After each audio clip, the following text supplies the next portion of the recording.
Hey, this is Derek, and nature plays a pretty big role in my life, so I was pretty interested in biomimicry and how we could use nature in our technologies and in our innovations for the future. I researched the mangrove trees, also called Rhizophora stylisa, and these kind of plants grow in coastal and aquatic regions, coastal tropical regions where they grow in salt water, and they grow in dense groves all along the coastal or wherever the water is. And then through their vines, they suck up the salt water, and where many plants that would actually kill them and they wouldn't be able to survive, the mangrove groves, they are able to turn that salt water through a process of desalination in their roots and vines into usable water, which they sustain and grow themselves with. This type of process they use in their membranes, in the roots, which goes through different phases of a filtration system, which breaks down the water into usable clean water for the plant. And I think this is a fascinating idea because, as we know, with the climate, or with how our climate is changing and the issues that we face with water and drought, that having access to fresh water for a demanding population is going to be challenging, and that is an issue that we will face in the future. So I think it is a really cool, innovative technology to look at a tree and see how it converts its salt water to a usable water source for it.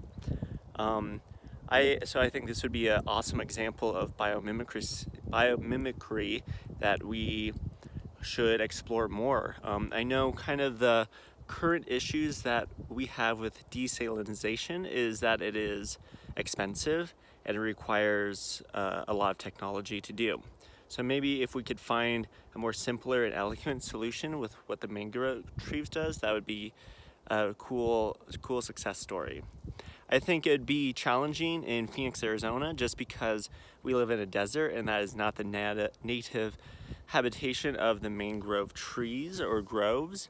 Though I feel like if we do extrapolate on this idea of desalination and how the mangrove trees actually do work and how they use their filtration process to desalinate water, then that will be a huge technology leap for us as desert dwellers who are going to maybe struggle with some water in the future. I think we will need a diverse water portfolio in how we achieve our water sustainability. And nature, just being around it and in it, like, really, you can kind of see how we can adapt to our natural environment and take lessons from the environment, like we watched in our presentation. I was on a hike the other day, and of course I see a lot of burrows where animals live. And I think that is kind of a cool idea where it's, they live underground with the earth surrounding them because it's super insulated and super cool down there. And I mean, why is that not a practice we could apply to our design philosophies for our homes? Like, maybe build into nature and then you use that kind of nature built-in insulation to keep our homes a little bit cooler and thus reduce the amount that we need to run our AC, reducing our electricity, which reduces the amount that we have to run either a coal plant or a nuclear plant. It's these small things that I think add up to really change the scope of our definition of sustainability. That's my presentation.